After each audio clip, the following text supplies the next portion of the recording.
Selamat pagi untuk kita semuanya.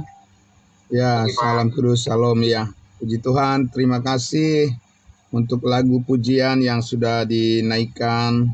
Mari kita, ya amin, puji Tuhan. Mari kita tundukkan hati kita. Mari kita berdoa untuk menyambut firman Tuhan.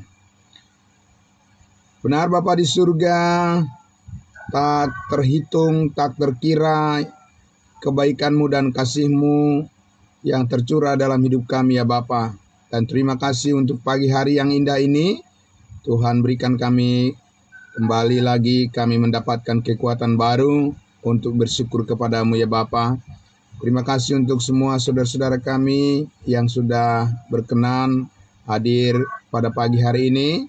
Tuhan memberkati kami semua dan kami dengar-dengaran akan kebenaran firman-Mu. Di dalam nama Tuhan Yesus kami berdoa dan bersyukur. Haleluya. Amin. Puji Tuhan, Bapak Ibu Saudaraku yang dikasihi Tuhan Yesus. Ya, mari kita kembali lagi membuka Alkitab kita. Kita lanjutkan lagi pembahasan kita dari Galatia pasalnya yang keempat ya. Ya, puji Tuhan. Baik, saudaraku, saya akan membaca terlebih dahulu Galatia pasalnya yang keempat. Kita masih berada di pembahasan Galatia 4 ayatnya yang ke 6 sampai ayatnya yang ke 9 ya.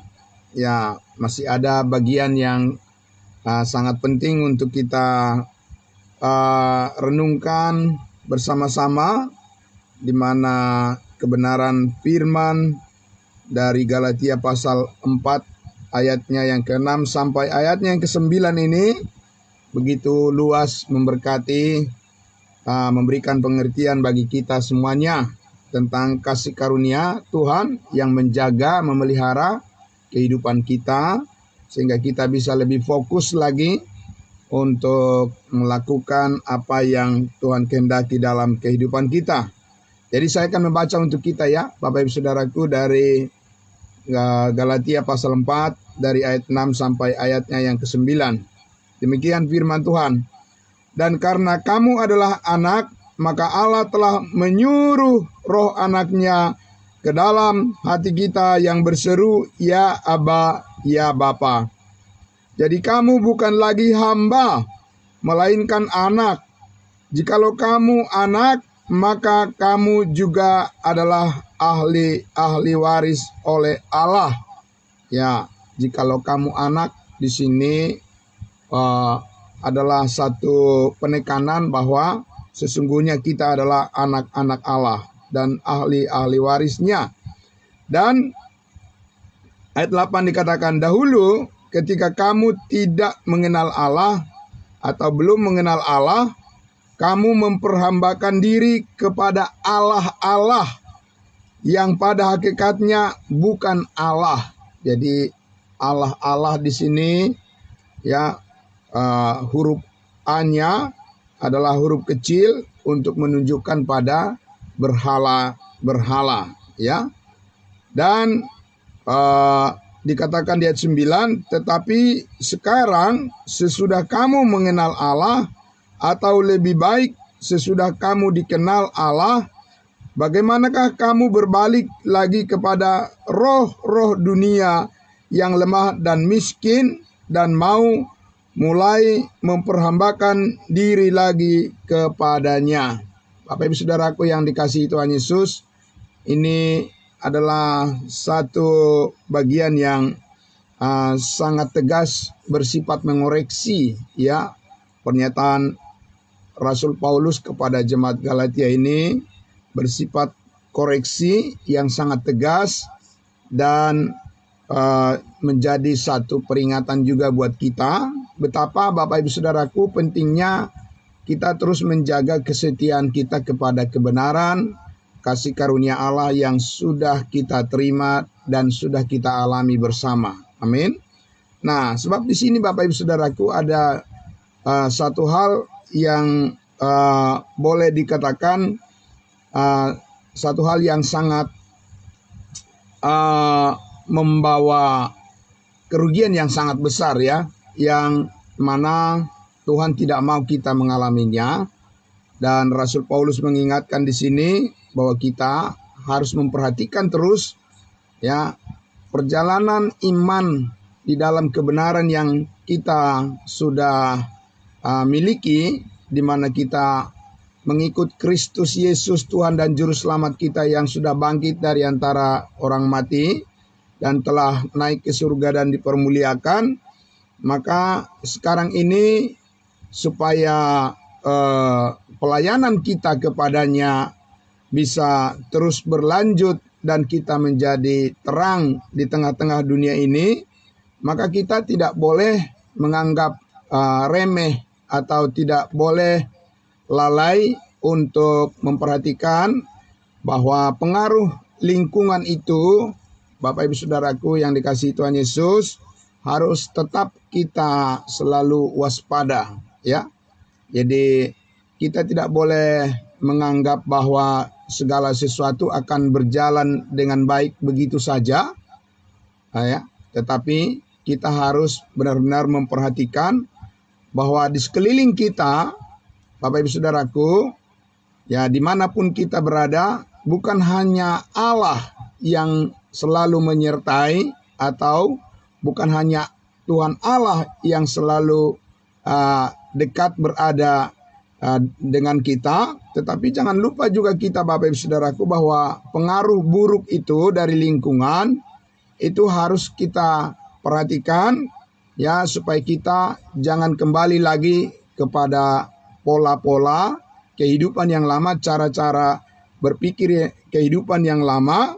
Oleh karena kita lihat di sini Bapak Ibu Saudaraku, ya justru jemaat Galatia ini adalah jemaat kudusnya Tuhan, orang-orang percaya pengikut Yesus yang mana dulunya Paulus katakan bahwa sebelum mereka mengenal Allah, sebelum Paulus datang memberitakan Injil kasih karunia Allah kepada mereka, sebelum mereka mengenal Yesus Kristus sebagai Tuhan dan Juru Selamat, mereka itu hidup di dalam penyembahan berhala, hidup di dalam kesia-siaan, ya mengikuti roh-roh di udara, penguasa-penguasa roh-roh di udara yang mengendalikan hidup mereka, dan mereka adalah orang-orang yang harus dimurkai dan hidup di dalam kesia-siaan pikiran mereka yang jauh dari persekutuan dengan Allah. Ya, jadi Bapak Ibu Saudaraku, tetapi seiring dengan perjalanan waktu, kita sudah lihat di pasal demi pasal ya kitab Galatia ini, kita melihat hampir semua pernyataan-pernyataan Rasul Paulus itu adalah bersifat koreksi ya kepada jemaat Galatia ini.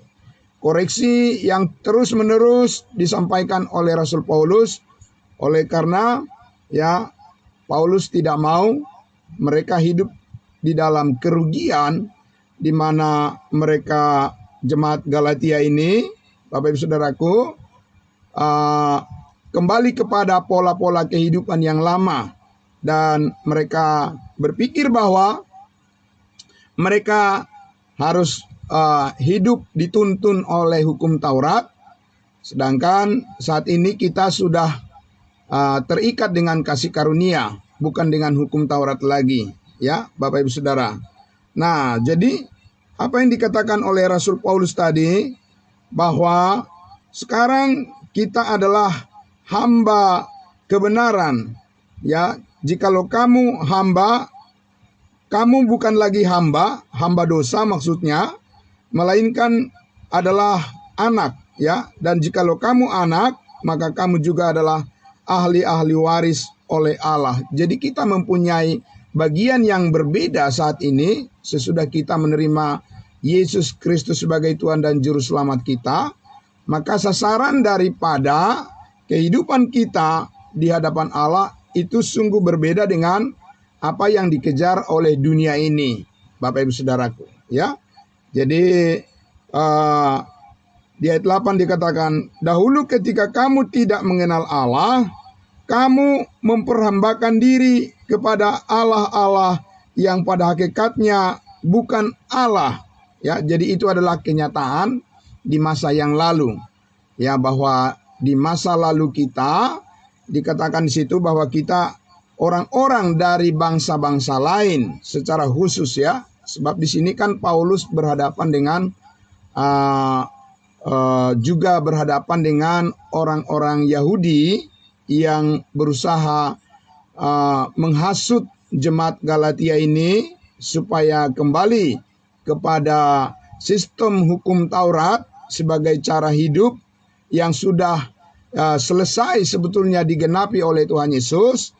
Tetapi jemaat Galatia ini, Bapak Ibu Saudaraku, sebagai jemaat dari bangsa-bangsa lain, jemaat kudus dari bangsa-bangsa lain, tidak hidup di bawah hukum Taurat.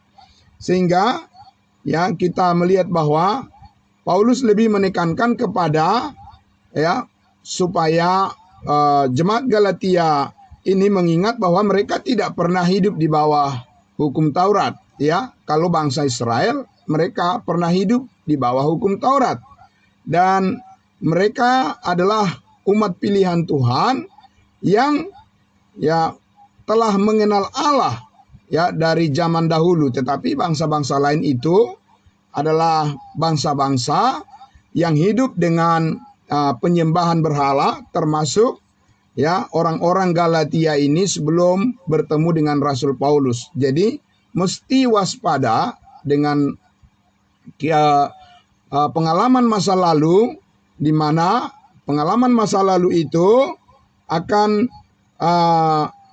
terus menggoda untuk supaya jemaat-jemaat Tuhan itu tidak lagi konsisten mengikuti kasih karunia Allah.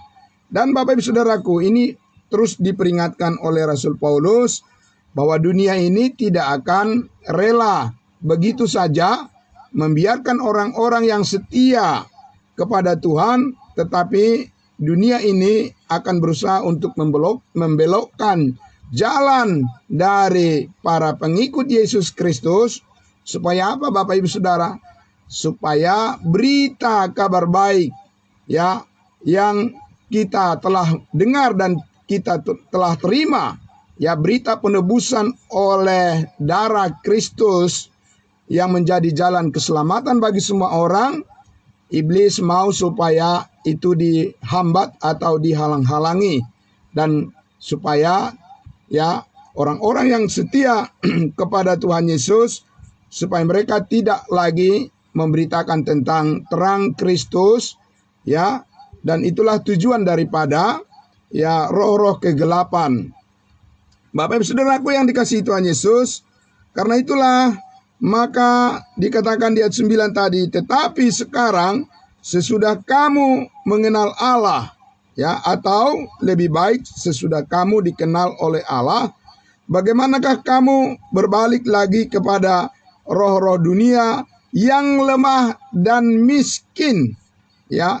Roh-roh dunia disebut di situ sebagai roh-roh yang lemah dan miskin, dan mau mulai lagi memperhambakan diri kepadanya. Bapak Ibu Saudaraku yang dikasihi Tuhan Yesus, ya kita sudah melihat di dalam Roma pasal 1. Coba kita lihat lagi Bapak Ibu Saudaraku, seperti apa yang dimaksudkan oleh Rasul Paulus roh-roh dunia yang lemah dan miskin, Bapak Ibu Saudaraku, yang selalu ya menuntut supaya semua manusia mau tunduk kepadanya ya, supaya memperhamba manusia dengan segala keinginan daging, dan itu adalah yang dituntut oleh roh-roh dunia yang lemah dan yang miskin, Bapak Ibu Saudaraku ya, supaya memperhamba kehidupan semua orang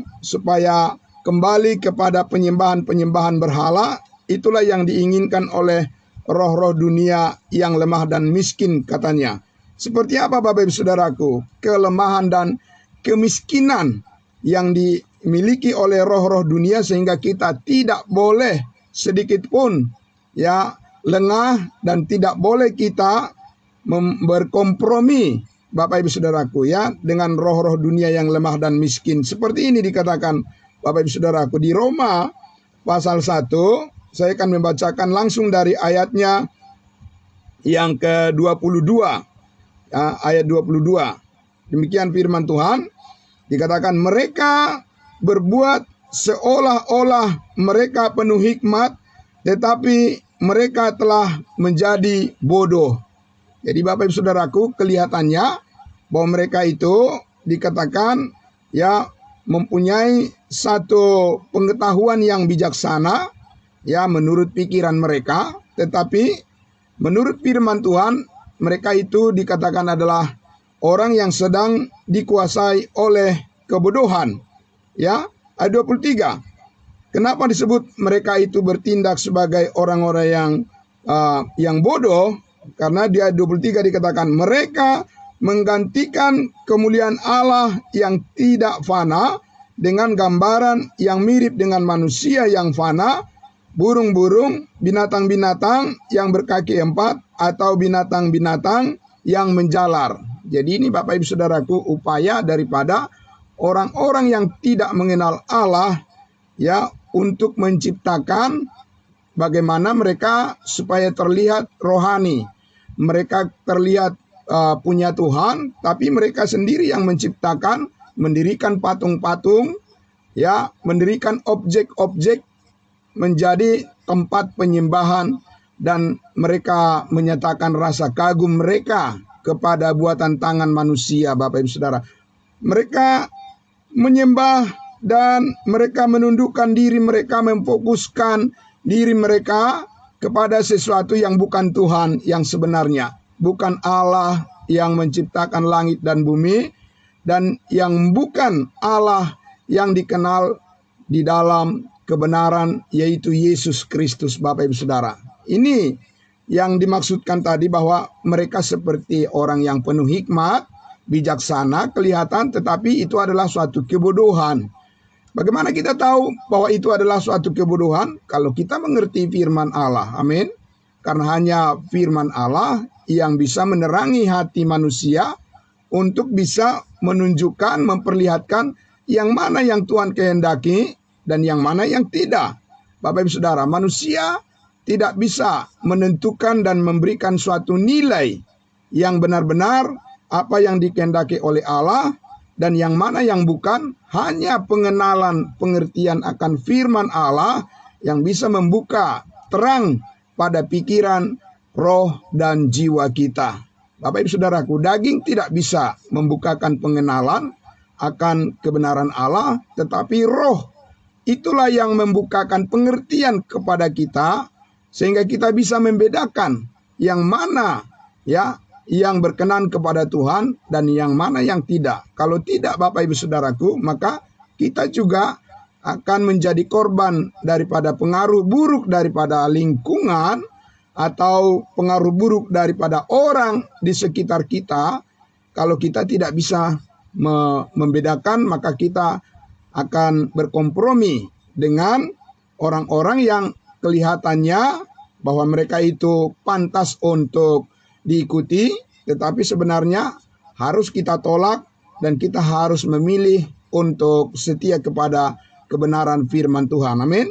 Nah, Bapak Ibu Saudaraku yang dikasihi Tuhan Yesus, jadi di sini dikatakan bahwa mereka menciptakan ya membuat buat karya manusia supaya manusia itu yang mengalihkan perhatian manusia itu kepada karya buatan tangan manusia sendiri dan menjauhkan mereka dari karya Yesus Kristus, karya salib Kristus yang sesungguhnya adalah nilai yang tertinggi untuk menjadi objek kekaguman daripada manusia, sebab di salib itulah Yesus Kristus ya mengampuni segala dosa dan kesalahan kita, dan disitulah hidup kita ditebus dari kesia-siaan. Jadi kita, Bapak Ibu Saudaraku yang dikasihi Tuhan Yesus, harus bisa membedakan ya, kita menghargai budaya ya manusia, tetapi jangan kita menempatkan itu sebagai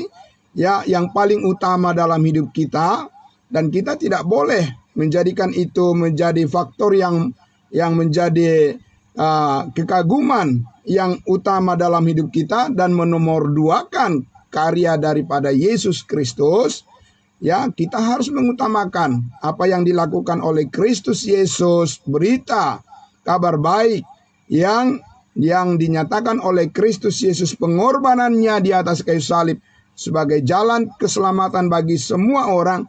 Itu harus menjadi nomor satu, menjadi perhatian kita, Bapak Ibu Saudaraku, di dalam pelayanan kita. Harus kita tonjolkan bahwa kita mengerti prioritas kita dalam mengikut Tuhan. Ya, kita bukan orang yang bingung, Bapak Ibu Saudara. Ya, kita bukan orang yang hanya ikut-ikutan, ikut arus, Bapak Ibu Saudara. Tidak, kita harus memperjelas bahwa identitas kita di dalam Kristus itu jelas. Amin. Bahwa kita adalah terang di tengah-tengah dunia ini yang harus menyampaikan kabar baik tentang karya keselamatan yang dikerjakan oleh Yesus Kristus di atas kayu salib. Dan Bapak Ibu Saudara, kita lihat lagi selanjutnya bagaimana dikatakan roh-roh dunia yang lemah ini, yang selalu menuntut penyembahan dan fokus daripada manusia yang tidak ada puasnya. Ya, Bapak Ibu Saudara, yang selalu ingin mempengaruhi perhatian semua orang supaya fokus kepada arus dunia ini.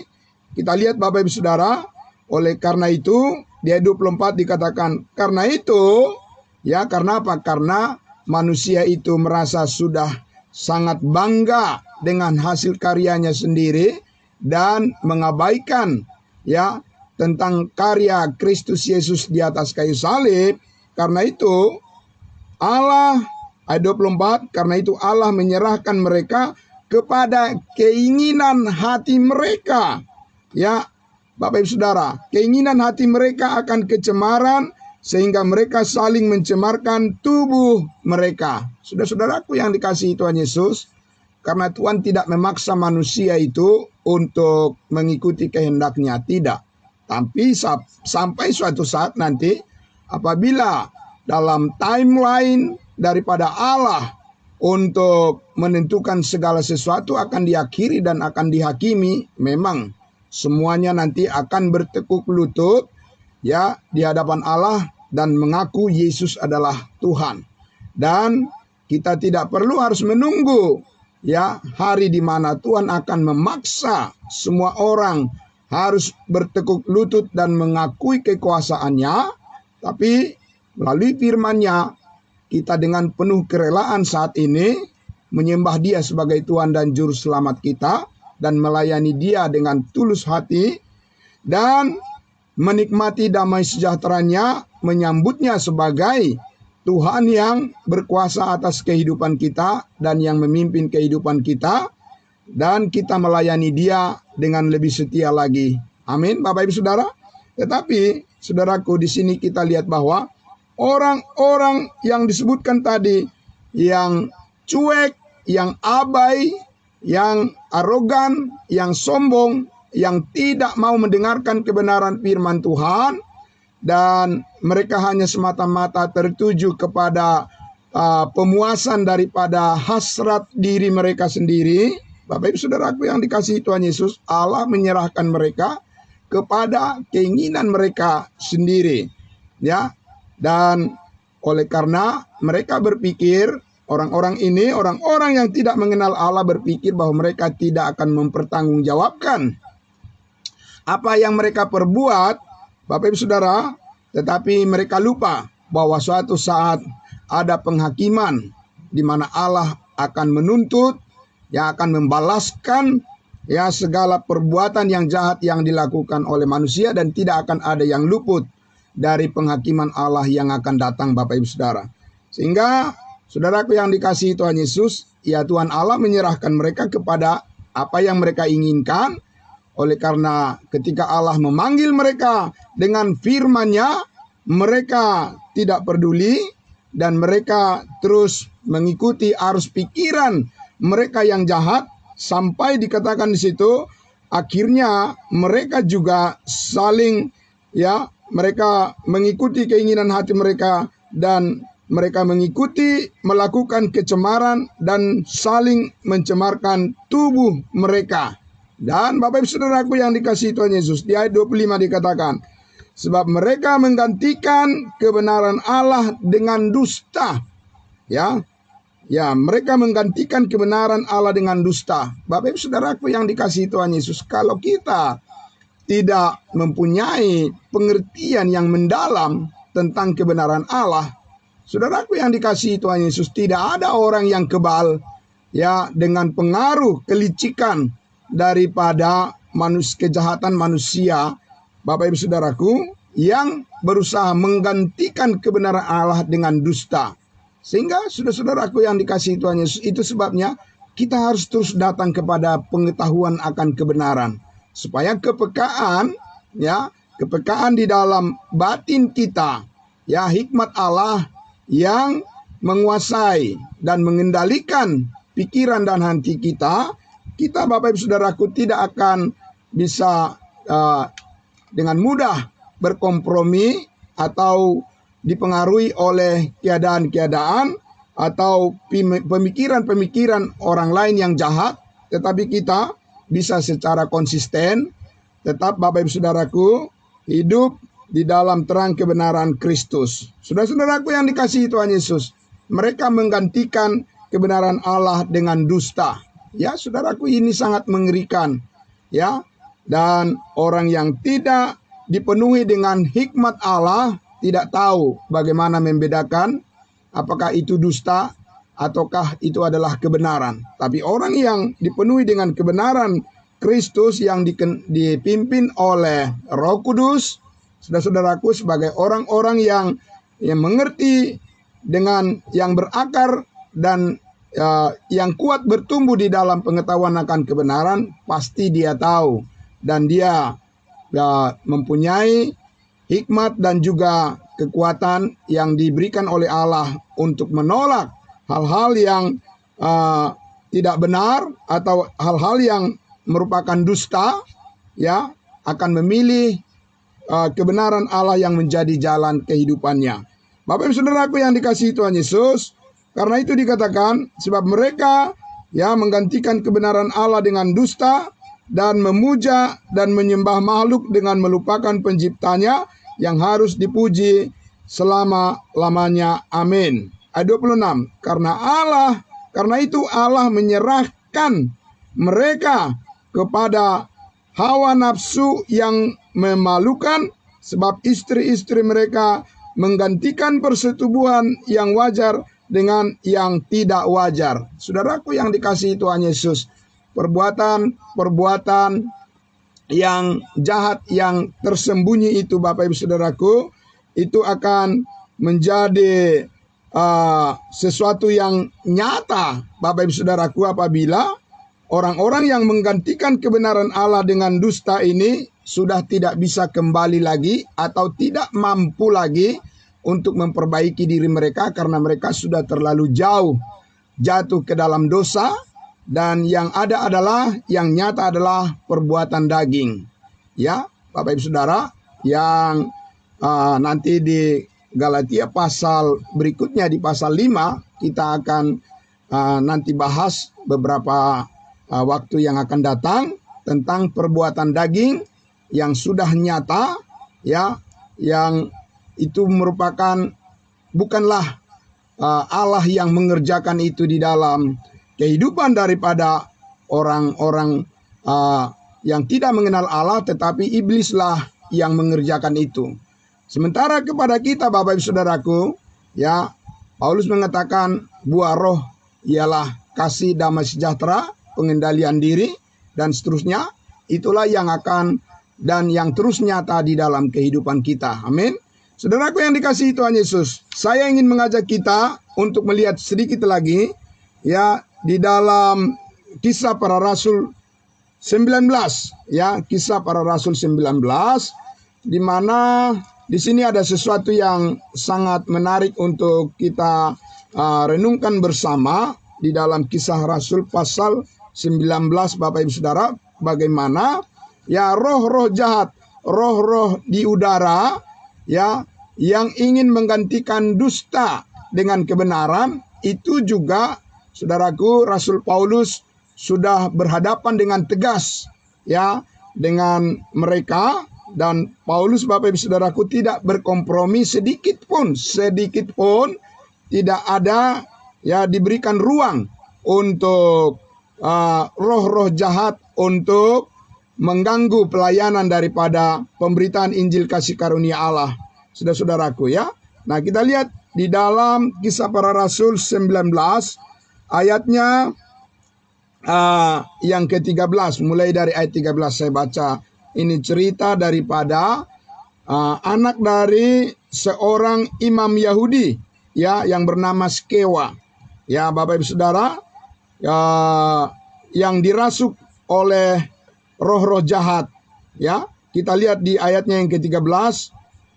Juga beberapa tukang jampi Yahudi yang berjalan keliling di negeri itu mencoba menyebut nama Tuhan Yesus.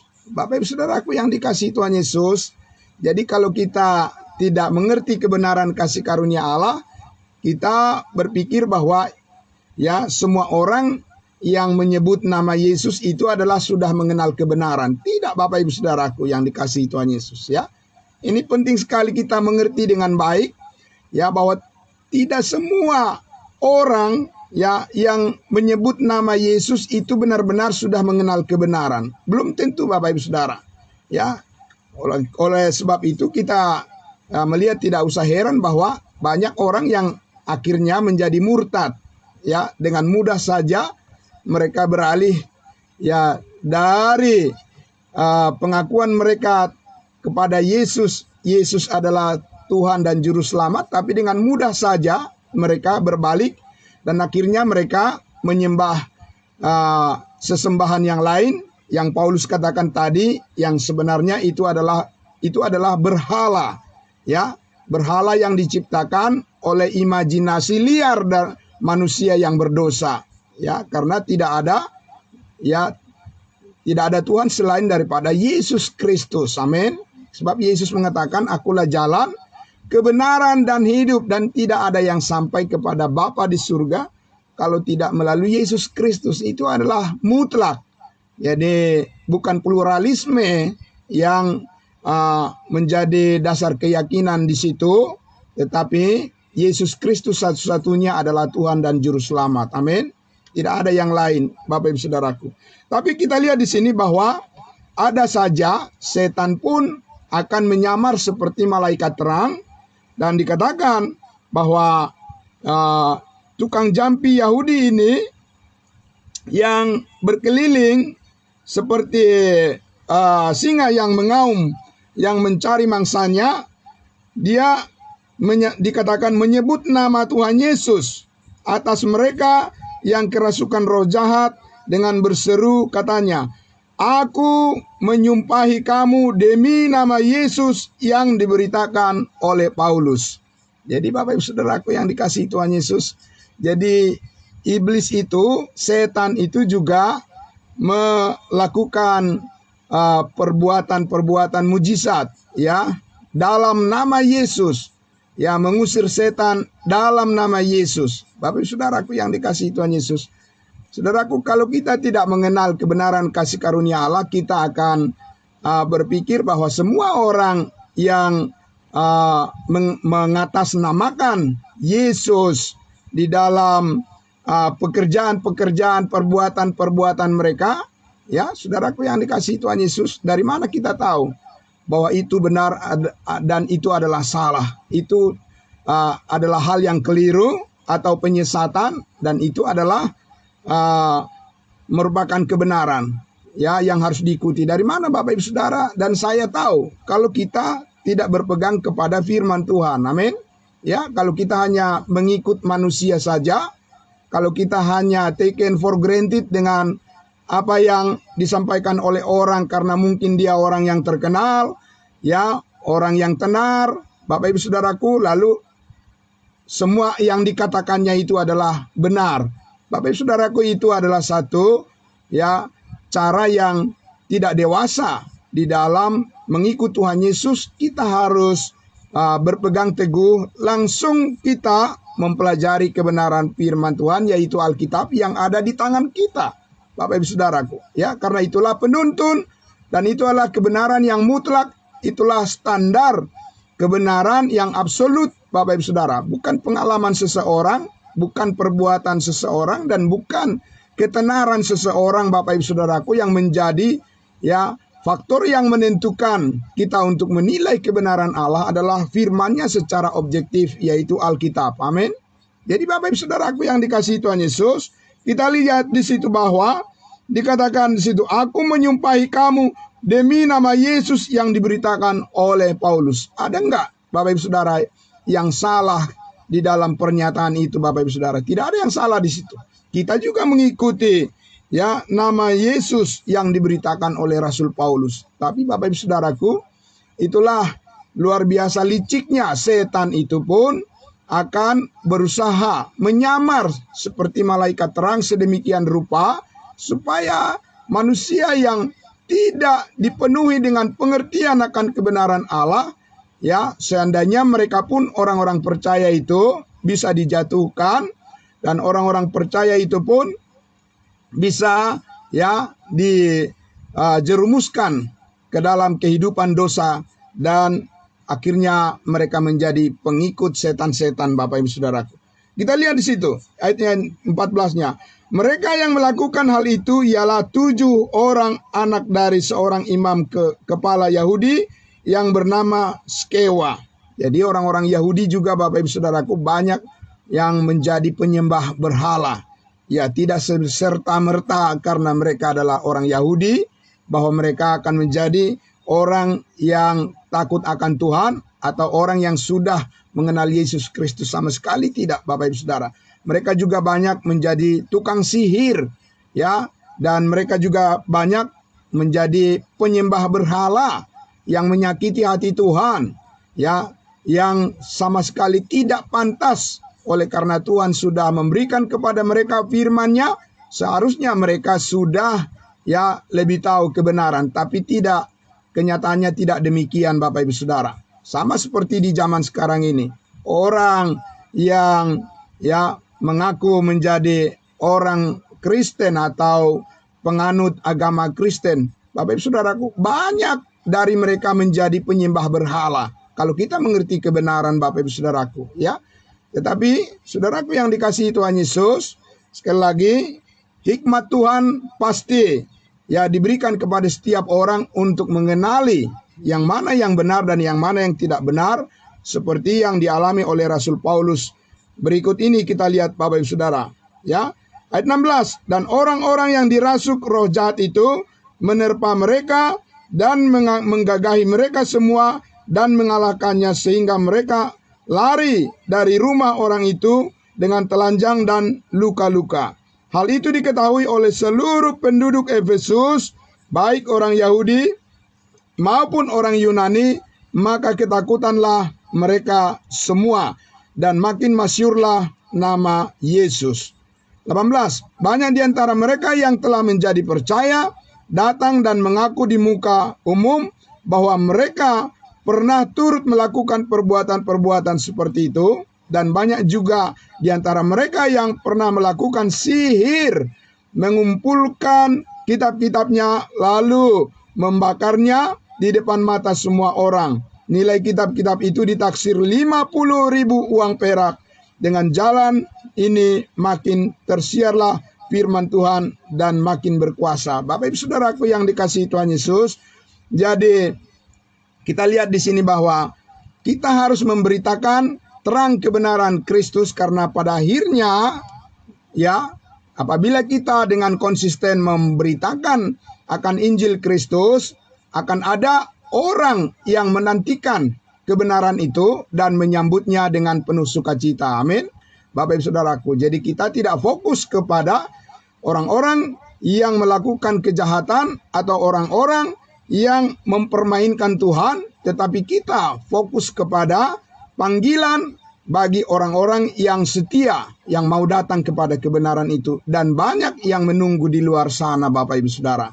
Jadi kenapa kita harus tetap setia memberitakan Injil Kristus, saudara-saudaraku? karena Tuhan memanggil banyak orang di luar sana untuk menerima kebenaran tentang kasih karunia Allah, dan karena Allah menghendaki supaya semua orang diselamatkan, meskipun ada tantangan, ada hambatan dari orang-orang yang tidak menginginkan terang Kristus diberitakan kepada semua orang. Tapi Bapak Ibu Saudaraku, kuasa Roh Kudus akan tetap menarik, ya, memanggil semua orang yang mempunyai kerinduan ingin mengenal Kristus. Banyak orang yang akan dimenangkan jiwa-jiwa bagi kemuliaan Kristus Yesus. Nah, Bapak Ibu Saudaraku, karena itu saya mengajak kita untuk melihat lagi di ayatnya yang ke-21.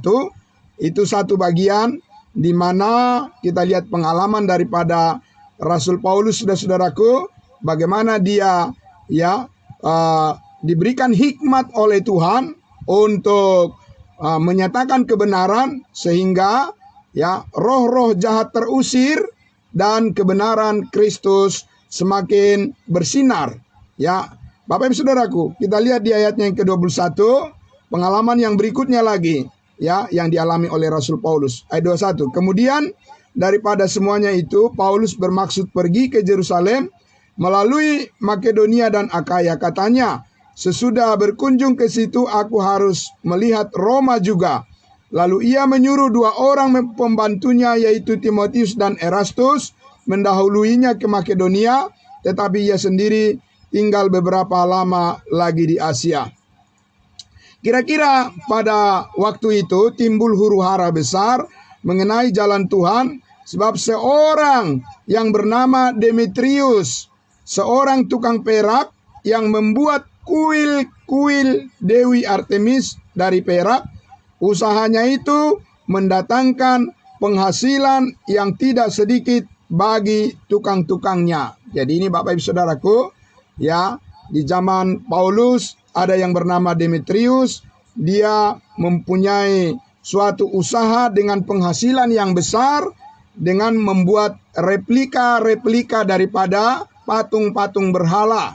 Bapak Ibu Saudara, ya, jadi itu adalah usaha yang dilakukan untuk mendapatkan keuntungan yang besar bagi dirinya dan bagi kelompoknya, Bapak Ibu Saudaraku, ya. Kemudian kita lihat ayat 25. Ia mengumpulkan mereka bersama-sama dengan pekerja-pekerja lain dalam perusahaan itu dan berkata, saudara-saudara, kamu tahu bahwa kemakmuran kita adalah hasil dari perusahaan ini. Dari perusahaan pembuat patung-patung untuk disalurkan dan dijual. Dan banyak orang yang percaya kepada patung-patung yang mereka buat, dan mereka mendapatkan uang yang sangat banyak. Mereka menjadi makmur, ya, dari penjualan berhala-berhala yang dilakukan oleh Demetrius bersama dengan kelompoknya. Nah, Bapak Ibu Saudaraku, ayat 26. Sekarang kamu sendiri melihat dan mendengar bagaimana Paulus bukan saja di Efesus tetapi juga hampir di seluruh Asia telah membujuk dan menyesatkan banyak orang dengan mengatakan bahwa apa yang dibuat oleh tangan manusia bukanlah dewa. Saudaraku yang dikasihi Tuhan Yesus, pemberitaan Injil yang disampaikan oleh Rasul Paulus dianggap menjadi ancaman bagi para penyembah berhala dan juga orang-orang yang mengambil keuntungan, ya, dari penjualan patung-patung berhala. Jadi Bapak Ibu Saudaraku, ketika Injil Kristus adalah kekuatan Allah yang menyelamatkan setiap orang yang percaya, pasti ada orang atau kelompok orang yang merasa terancam, Bapak Ibu Saudara. Mereka akan merasa bahwa mereka akan kehilangan pengaruh, akan kehilangan keuntungan duniawi, dan dianggap bahwa berita Injil itu adalah merupakan suatu ancaman bagi, ya, keuntungan yang sudah mereka dapatkan dari hasil kejahatan mereka. Saudaraku yang dikasihi Tuhan Yesus, maka dikatakan di ayat 27, dengan jalan demikian, bukan saja perusahaan kita berada dalam bahaya untuk dihina orang, tetapi juga kuil Artemis Dewi besar itu berada dalam bahaya akan kehilangan artinya. Dan Artemis sendiri, Artemis yang disembah oleh seluruh Asia dan seluruh dunia yang beradab, akan kehilangan kebesarannya. Bapak Ibu Saudaraku yang dikasihi Tuhan Yesus ya. Jadi kita lihat di sini betapa di zaman Rasul Paulus, saudaraku, penyembahan berhala itu begitu masif sekali. Tetapi ketika Paulus memberitakan tentang kebangkitan Yesus Kristus, kuasa salib Kristus yang mengampuni segala dosa manusia, membawa terang Kristus kepada orang-orang yang diberitakan ya, di mana di sini kita lihat ada kelompok orang yang merasa terancam, Bapak Ibu Saudaraku, dan mereka, apa yang mereka lakukan, Bapak Ibu Saudara, 28, mendengar itu meluaplah amarah mereka, lalu mereka berteriak-teriak katanya, besarlah Artemis Dewi orang Efesus. Seluruh kota itu menjadi kacau dan mereka ramai-ramai membanjiri gedung kesenian serta menyeret Gaius dan Aristarkus, keduanya orang Makedonia dan teman seperjalanan Paulus. Bapak Ibu Saudaraku yang dikasihi Tuhan Yesus, memang di dalam pemberitaan Injil kasih karunia Allah ini pasti ada risiko yang harus dihadapi oleh orang-orang yang setia memberitakan Injil Kristus, Bapak Ibu Saudara. Karena pasti ada orang-orang, kelompok orang yang merasa terancam bahwa mereka akan kehilangan sesuatu yang mereka pertahankan secara duniawi. Tetapi saudaraku yang dikasihi Tuhan Yesus, Paulus beserta dengan timnya dengan penuh keberanian mereka ya terus memberitakan Injil kasih karunia Allah. Oleh karena apa? Kita tidak perlu takut, Bapak Ibu Saudaraku, mengatakan kebenaran. Amin. Ya, karena ada penyertaan Roh Kudus, ada penyertaan Allah untuk memberkati pelayanan yang kita lakukan, bahwa kita tidak sendirian. Ada Tuhan Yesus yang menjadi pembela bagi kita. Amin. Kalau kelompok orang yang menghambat atau orang yang benci dengan kebenaran itu, ya itu tidak usah heran lagi, Bapak Ibu Saudara. Karena roh-roh jahat di udara itu masih tetap berkuasa di dalam hati dan kehidupan orang-orang durhaka, saudaraku. Tetapi saudaraku yang dikasihi Tuhan Yesus, kita mempunyai kekuatan dari Roh Kudus. Kita mempunyai pembela dan kita mempunyai Tuhan yang sudah bangkit dan mengalahkan kuasa maut dan kuasa dosa, Bapak Ibu Saudara, yang akan memimpin hidup kita dan menuntun kita dan memberikan kita kekuatan untuk menyampaikan kebenaran Injil Kristus kepada dunia. Saudaraku yang dikasihi Tuhan Yesus, oleh karena itulah maka hati kita harus terus dipenuhi oleh kuasa Roh Kudus supaya kita, saudara-saudaraku, ya mempunyai kemampuan dan hikmat Allah yang menguasai hati dan pikiran kita sehingga kita tidak boleh takut di dalam menyuarakan kebenaran. Amin. Karena kepada kita dikaruniakan bukan roh ketakutan, tetapi adalah roh yang membangkitkan kasih, ketertiban dan kuasa, ya, sehingga saudara-saudaraku, kita ini adalah orang-orang yang diberikan oleh Tuhan kesempatan untuk bersaksi tentang kasih karunia Tuhan selagi ada waktu diberikan kepada kita. Amin. Saudaraku yang dikasihi Tuhan Yesus, sebagai penutup saya mengajak kita untuk melihat di dalam Kisah Para Rasul 20 ayatnya yang ke-24, ya. Jadi saudara-saudara, lalu kalau demikian kita fokus kepada apa, saudara-saudaraku? Ya, di dalam pelayanan kita sebagai pengikut Kristus, supaya kita terhindar dari rupa-rupa angin pengajaran permainan palsu oleh manusia dengan kelicikan mereka yang menyesatkan, yang dikendalikan oleh roh-roh jahat di udara, supaya kita bisa fokus ya di dalam mengenali dan mengerti tentang pimpinan Roh Kudus dalam hidup kita. Lalu apa yang menjadi tanda, apa yang menjadi ya fokus di dalam pelayanan kita, Bapak Ibu Saudaraku? Kita lihat di dalam Kisah Para Rasul 20 ayatnya yang ke-24, ya, ayat 20, Kisah Para Rasul 20 ayatnya yang ke-24. Ya, demikian firman Tuhan, ya. Tetapi aku tidak menghiraukan nyawaku sedikit pun, asal saja aku dapat mencapai garis akhir, garis finish. Untuk apa? dan menyelesaikan pelayanan yang ditugaskan oleh Tuhan Yesus kepadaku untuk memberi kesaksian tentang Injil kasih karunia Allah, Injil anugerah. Bapak Ibu Saudaraku, untuk itulah ya kita membayar harga di dalam kehidupan kita ini. Ada satu kewajiban yang tidak boleh terlupakan, dan bahkan ini adalah sebagai penerang, menjadi cahaya yang menyinari kehidupan kita, perjalanan iman kita mengikut Kristus Yesus Tuhan kita. Itu akan ditandai oleh apa, Bapak Ibu Saudaraku? Paulus katakan, aku tidak menghiraukan nyawaku sedikit pun. Ya, dipertaruhkan bahkan nyawanya. Untuk apa, Bapak Ibu Saudaraku? Untuk sesuatu yang sia-sia, untuk sesuatu yang mendatangkan kemakmuran secara duniawi, seperti ya para pembesar-pembesar yang tadi, yang mana mereka ya mencari keuntungan dari ya penyembahan berhala. Apakah itu, Bapak Ibu Saudaraku? Tidak.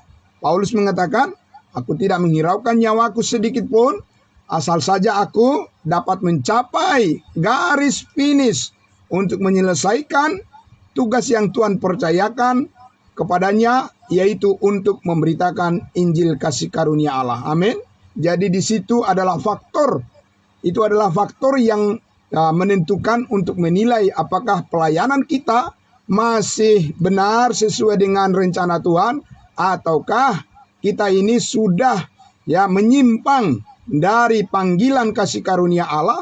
Maka Bapak Ibu Saudaraku, kita bisa melihat itu dari ketekunan kita dan kesungguhan kita, dan arah daripada perjuangan kita adalah untuk memberitakan seluas-luasnya tentang kasih karunia Allah, berita kabar baik, Yesus Kristus telah mati, mengampuni segala dosa kita, menguduskan kita, membenarkan kita, dan mengaruniakan kepada kita hidup yang kekal untuk selama-lamanya. Dan kita memberitakan itu sebagai tugas pekerjaan yang Tuhan percayakan kepada kita sampai kita berjumpa dengan Tuhan Yesus.